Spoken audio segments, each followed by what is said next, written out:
Hey guys, so I will be explaining here in this video about JSON files. So JSON files are the main principles of after you've created your own custom weapon, or they're the main aspect of waves, brains, uh, etc. And JSONs are very important to get your weapon working, to customize your weapon, and to overall make the game more accessible to you. So, as an example for the first off, I will be explaining my weapon with, let's see, the katana. So I'll start off with my katana, as it has all the necessary JSONs for a normal weapon. First off, I will explain the manifest file. So the manifest file is the JSON file that tells you or tells the game that the mod exists. If there is no manifest file, the mod will not work as it is not detected by the game. With the manifest file, this is exactly how it's supposed to be laid out. The best way to do it is to download a model weapon, copy the manifest file, edit it in program Notepad++ or wherever you want to edit it in, add in your own custom info like the author, the name, the description, to make sure Nexus Mods doesn't see it as a conflicting mod. I had this problem in the past. So the manifest file is pretty simple, it just tells the game that the mod exists. So the next JSON I will be going into is the item JSON. So to start off, you've made your own custom weapon, that's cool, now you need to make a JSON. So the first thing you will need to do is to edit the main compartments of this JSON. So the first thing you will want to change is the ID. The ID is necessary in order to define your item. If it is exactly the same as, say, a sword or a dagger, it will not spawn, as it doesn't have a unique identity. So that is important to have it unique so it does not conflict with any other weapons that have been made. Version, do not mess with this. Also, do not mess with the top part. Pooled count, you also don't want to mess with this. So with the display names, of course, language depends on what language you've made the mod in. The text displays on the weapon. So if your weapon was, let's say, shurikens, you would change the text to shurikens, as that's what appears when you have your hand near the handle of the weapon. The description, so with the text in the description, it shows in the book. So in the book, it gives a detailed explanation of the weapon. For example, for my katana, it says slash and pierce with this humble Japanese weaponry. This is telling the game that the book should say this text. Of course, the author then just tells the book to put your name as the maker, or the blacksmith as the game calls it. With these here, you do not want to mess with these. With the tier, I'd go reasonable. I've seen a few errors that pop up if this is too high. I'd normally max tier 5. Level required, you ignore this. Slot, it depends on what type of weapon you have. So if it is a heavy weapon, you change the slot according to the weapon itself. So if you wanted it to be a heavy weapon and you can only have it on your back, then you would change this.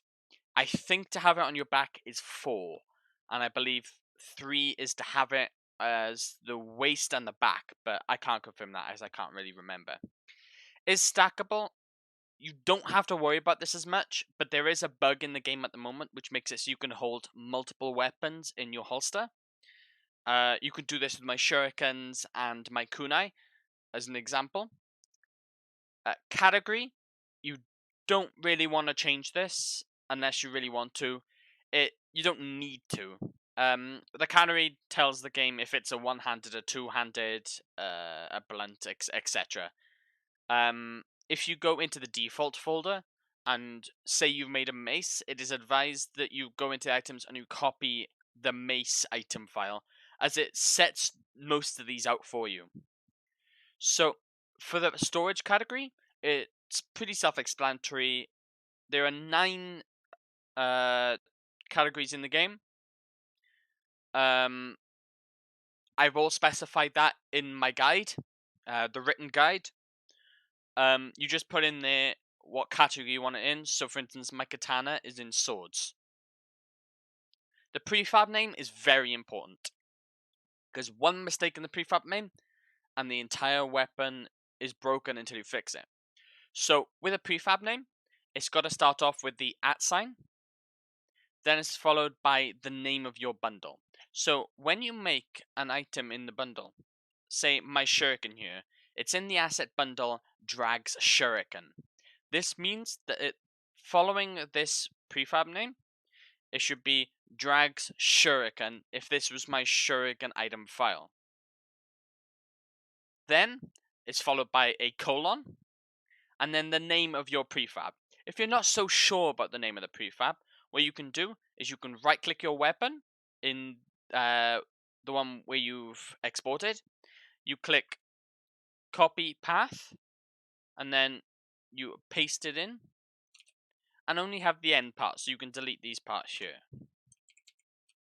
So then you will just have the name of your prefab dot prefab. The mass is quite important as well with the drag. So with the mass, you can define how powerful the weapon is. If your weapon is a very heavy weapon, like the maul, which has a mass of 7, then when you swing it around, it will have a lot of force following it. With the drag shows how much when you how can I explain it? Slash with the weapon or throw your weapon at someone when you're holding it. The drag defines the delay for it. So a high drag will make it so it's harder for you to swing the weapon fully and will take longer. The drag is more noticeable in slow-mo. But it can also be, if it's too high, very noticeable in non-slow-mo as well. So the angular drag is pretty much the same as the drag, but it's to do with when you angle the weapon. So say you were to spin the weapon around, then the angular drag would be affected here. So use gravity is a weird one. So if you set this to false, then it will float. But if you grab it, it will be completely nullified and the gravity will be used again. Override interior tensor, I always leave this at false. I do not mess with this part here. Along with collision's max override, I don't edit that at all either. Collision enter only, I don't mess with this part either. Neither do I mess with the ignored collision ragdoll parts, force layer, audio snap path, but the audio snap path can be defined for your weapons. So there's a snap dagger, I believe, and the snap axe. But that's already defined in the preset item JSONs. Fly from throw. So if you throw your weapon, it will go in your designated fly reference that you've set on the weapon. So, for example, let me get my dagger out. So, in my dagger, I have a fly reference pointing upwards. The blue arrow has to point upwards to define the fly reference. So the fly from throw means so if you throw it with your hand, then it will go in that designated direction. With a rotation speed, when you rotate the weapon, the speed is defined there. So if it's very high, it will spin very fast. The fly throwing angle doesn't really matter if you define the fly reference correctly. Telekinesis safe distance, how far away you can keep your weapon as close to you as possibly can. So if your weapon is fairly large, you want to increase this to make sure it doesn't hurt you when you spin it or when you bring it near you. For telecast spin enabled, that's pretty self-explanatory. It just makes sure tells the game if the weapon can be spinned or not. Telekinesis throw ratio, I don't really mess with this, nor do I mess with damage transfer, so I'm not entirely sure what it does. Paintable defines if blood can be put on the weapon.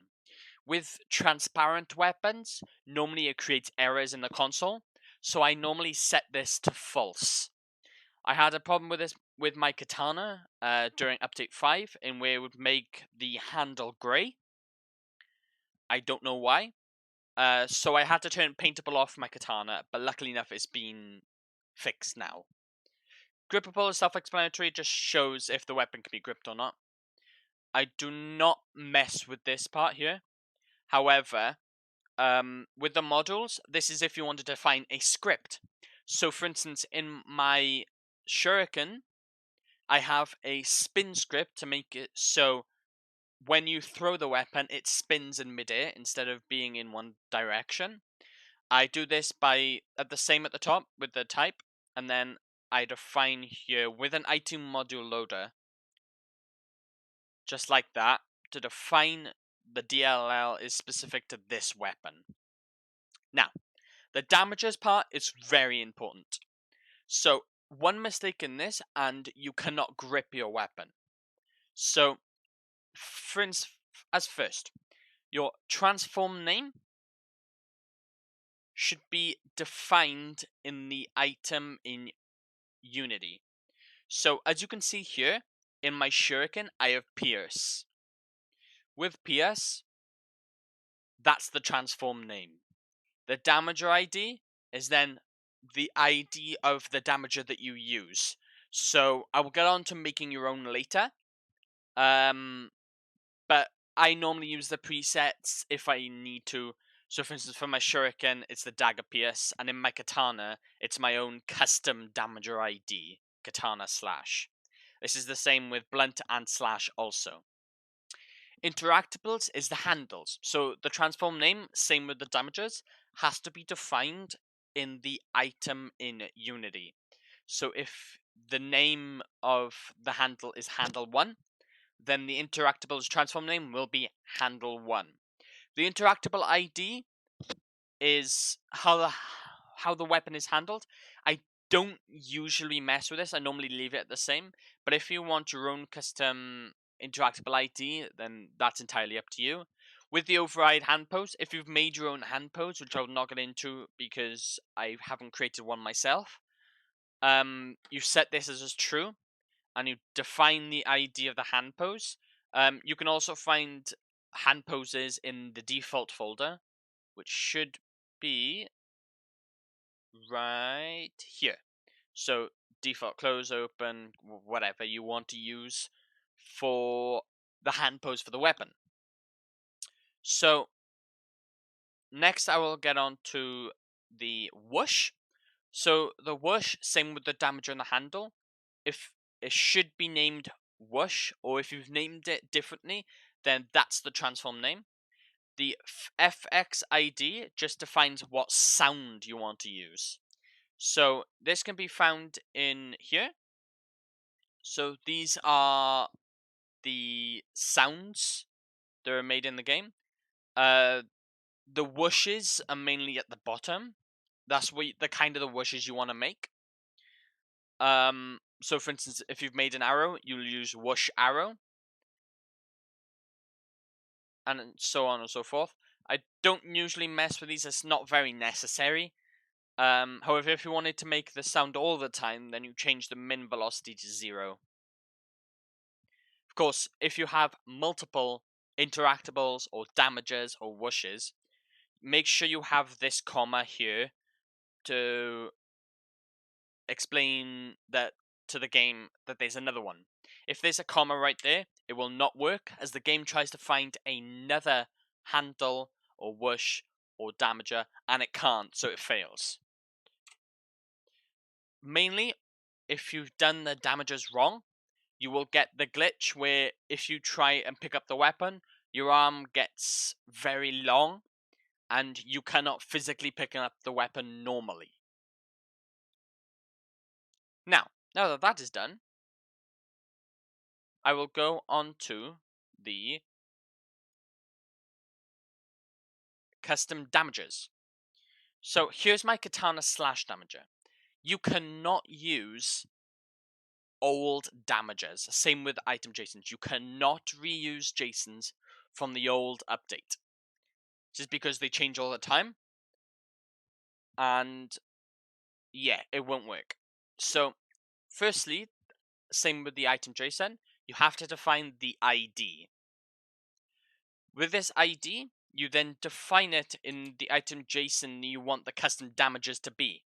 So for instance, the damage ID I've used for my katana with its slash, the damager ID for the slash is katana slash, is the custom damager that I have made.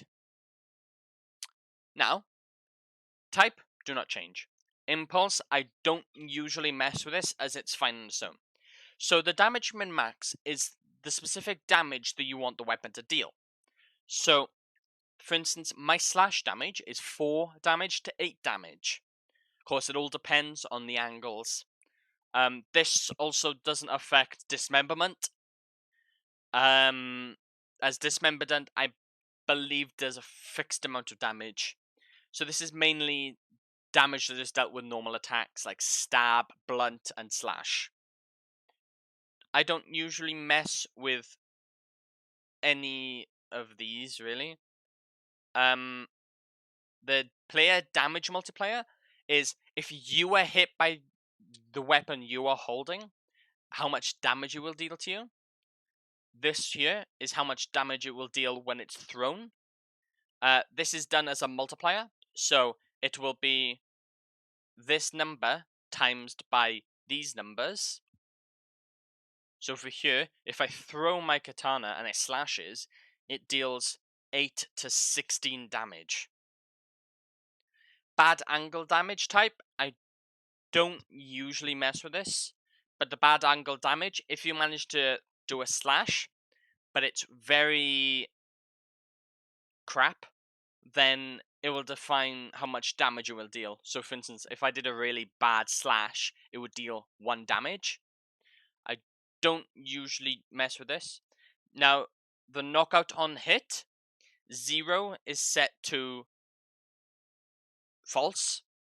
I believe 1 is set to sometimes and 2 is always. So if you hit them with the slash, for example, as I have here, it will knock them out if I have this set to 2. Sometimes, I'm not sure how that is calculated. Knockout on throw is pretty much the same. The minimum impulse, I don't usually mess with this. And the knockout duration is how long you want the enemies to stay on the ground. Now we get on to the important part. So the add force states all of these. I mess with 90% of them. So say you want a blunt weapon that knocks them pretty far. So I will normally set the add force to around 100. But I make sure that these multipliers here are not set too high. So the add force ragdoll multiplier means that it's this number times by this number in force. So, for instance, my punch definition, normally with the add force mode, I don't usually mess with this. Along with this, I don't really edit these, but with this here, it defines how much force you want the weapon to deal to other ragdoll parts like its arms, legs, body, that's not its head. Add force ragdoll other multiplier means feet, hands, etc. Normally it's set at 0, 0, but you can change that. Then add force slow multiplier is this number times by this number for the force. Do not set this too high, as I did once, and they disappeared from existence. So, with the next one is add force knockout only. So knockout is really defined when you hit them in the head with it, or the face, or when you hit them in the legs. That means that they will be knocked down if they are hit in the face or the legs. As for the add force normalize, it's usually everywhere else. Penetration multiplier is mainly for stabbing damages, so how much damage you want the penetration to deal. Then the multiplier is this number times by this. You do not really want to set this too high. Penetration spring, velocity add, I don't usually mess with these, along with these down here. The only one that I mainly edit then is the bottom three. So the draw cut max dot means the draw cuts, so when you slide your weapon across, say, an enemy's back or arm, how much damage it will deal over time.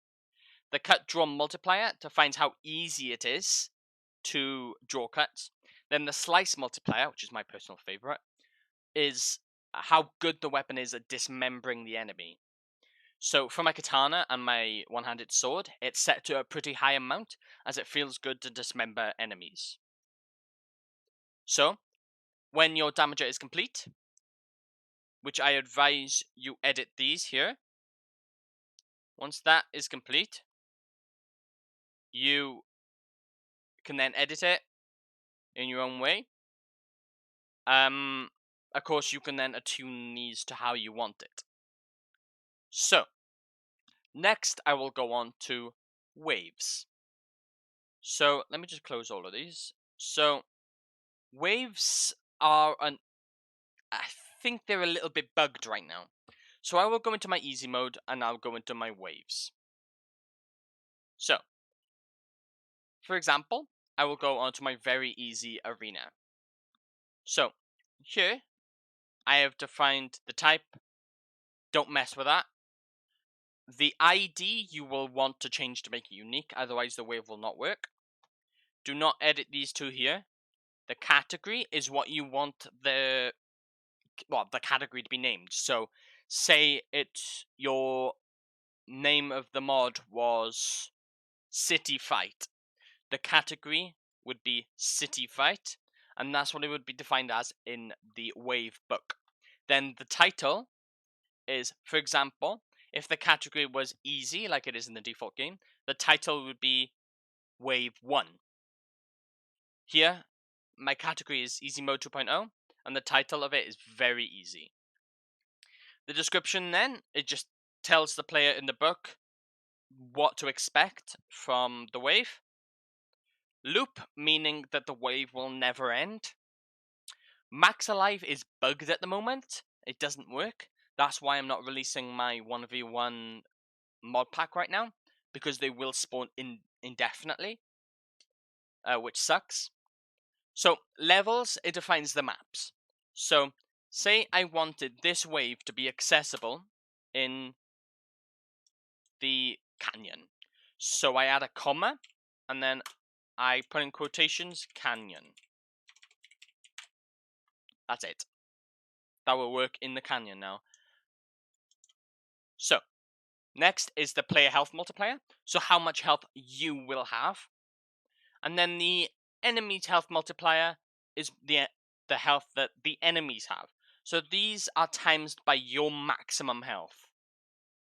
Now, with groups, you will define all the types of enemies you will fight. So, reference, I do not change. The creature ID is what the player will look like. So, if I go into the default folder for creatures, there's human, human mage male, and then these two which you shouldn't really mess with.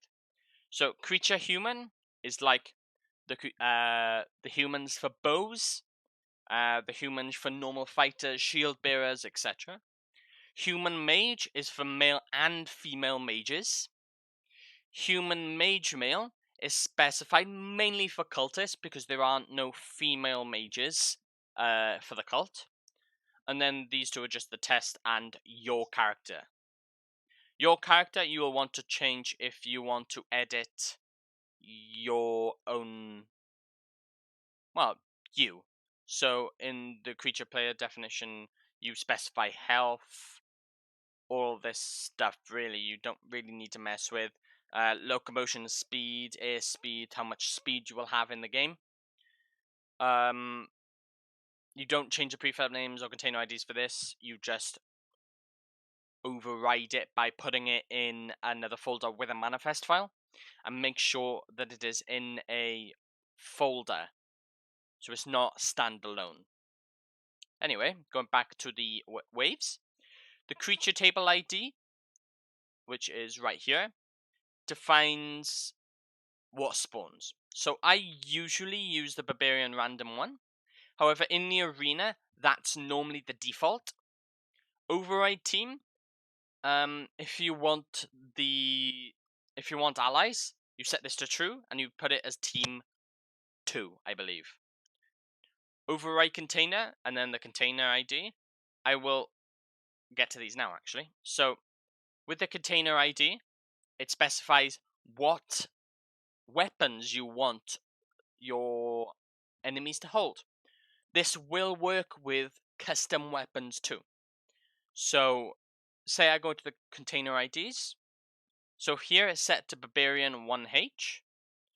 So here it defines what they have. So they will have, of course, their body. Then they will have a thing called loot table ID. And that is set to weapon 1H. So the loot table ID, which I will also get into, is where you define what weapons they hold. So, for instance, weapon 1H, they normally hold the Challenger Sword, the falchion, the dagger, the axe, and the mace. Of course, you set the item IDs here. So, say the name of the ID of my katana is Drag's Katana. I would simply remove the ID, if you were to make your own, and just put Drag's Katana. And now they use it. I'd advise to create your own. And of course, you change the ID for it, and you define it in the container ID. So anyway, override brain. So the brain I will get to in a moment. I don't usually mess with these. These here define where the enemy spawns. So for instance, this may be the back gate in the arena.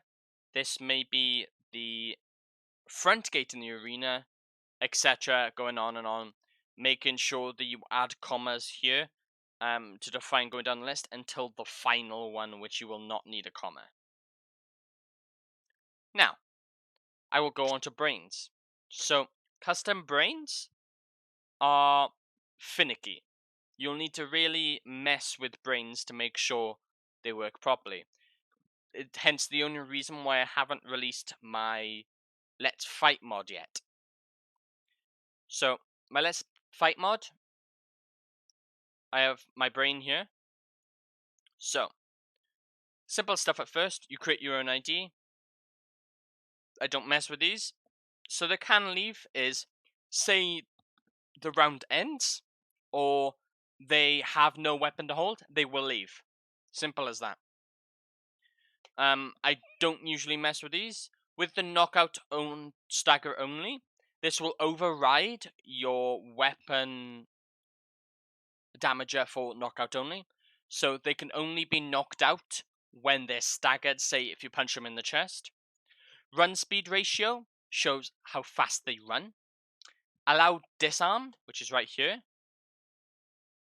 and right here, shows can you knock the weapons out of their hand. Allow rearm allows them to get a weapon back. Allow shield rearm is the same but with shields. I don't change this. So the dodge enabled just makes sure, tells them if they can dodge or not. I don't really know what this is, but I have a feeling it's them dodging when you try to stab them. You have a threat sort of meter. So your threats, they will try and dodge. They will also try and dodge with the max height too. I don't usually mess with that. So they will also try to parry, which is holding their weapon in like sideways. Same with spell and threat. So if you hit them with the weapon, the parry threat minimum speed shows how long it takes them to react. The parry max distance is how far away they are from you, I believe. I don't usually mess with these apart from the end one. So the parry to attack delay, once they finish parrying, it shows how much delay they have before they attack next. The melee distance multiplier defines how far away they are before they try and hit you. This here is defined on bows only. So this here is how far away they are from you. This here, I believe, how far they need to be near you before they shoot it, I believe. The bow melee range defines how far you need to be before they put away their bow and get out a dagger. Bow's stay height is how high they can aim the bow. Ignore this here. This is self-explanatory here as well, with the main aim angle. The arrow draw delay defines how fast they are at drawing the arrow. The arrow knock delay defines how fast they are at putting the arrow in the bow. Then the bow draw delay defines how fast they are at drawing the bow and firing it. Editing these values can be quite buggy as it messes with accuracy. Hence why I didn't really edit it, and that's why I also haven't released Let's Fight yet. So, action cast now is the next one I mess with. So, minimum mana is how much mana they have, I guess. So, for instance, it's normally set at 5, so the mages can normally use electricity for about, I believe it's about 3 seconds. The max aim angle defines their arm angle, really. The nav speed multiplier defines how fast they are at casting this. This here, I don't really edit then. Then it goes to field of view. So how far away you have to be. This defines like an angle, so I'm not sure how this goes. The detection radius defines how far away you have to be for them to detect you. And other than that, I don't edit anything else in the brains then. Of course, what you name the ID for this, you also specify in the waves for the brain ID right here. Okay, so now that that is done, I don't believe I'm missing anything else. Of course, text. If you wanted to add these into your own language, here's to do it.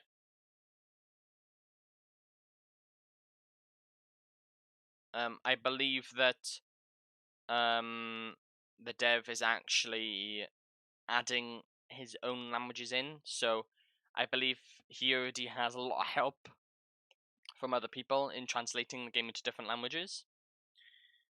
Other than that, yeah, I don't really add anything else. With the UMA preset, it defines how high they can be, skin color. This is for like monster waves. I don't know much about these. I don't really edit them myself, but I believe there are a few JSON editors that change these here. For example, the adjustable height, which I don't have installed. So yeah. So in Unity, I'll go back to my item mod now. This is just to clear everything up. So as you can see for my shuriken, it has multiple damages for each sharp bit. So they're all called peers. That means that, yes, you have a lot of damager set, but because they're called peers, you can define it as one damager definition in the item JSON. So say there was a, let me get a shurikens just to show you a better example. So I will go into my item JSON. As you can see, I have one damagers here for PS. Simple as that. Because it's called the same, that means it'll group them up into damagers, meaning that you set to one damage value for that pierce. This will not work with interactables. It's quite buggy if you do it that way. Though I'm not 100% sure about that. So, if you've done everything right in this item JSON, then your mod should work. If it does not work still, make sure that you look at my troubleshooting guide, which is defined in the Blade and Sorcery Discord in modding how to. I have a tutorial on creating a modded weapon. I have 3 guides defining how to make a new weapon, importing old assets, and troubleshooting. Whenever I see a new issue that I have found a answer to, I will update my troubleshooting guide. The troubleshooting guide is not made for modders. It is made for everyone. So say someone has an issue where enemies will stop spawning and they haven't made a weapon, they can still look here. Anyway, guys, I hope I have explained everything in good detail. If you are confused about anything, feel free to @ me in this channel here, and refrain from messaging me, as I prefer if you can get it in here so that all the modders can help you out. But mainly, if you @ me, that's fine. If you @ me in here, you can also @ Deadly Kitten, as I give him guidance on how to help other people with JSONs issues they face with weapons in the game. But if you need any help with JSONs, I am normally the best person to ask, as all the modders and Deadly Kitten here. But feel free to @ me. I normally answer in UK time, probably 11 AM to about 4 AM. I usually answer. So if you catch me in that time, fantastic. If you don't, that's fine. I will normally answer in the morning when I wake up. So anyway, I hope this guide helps. Create your own damager definitions.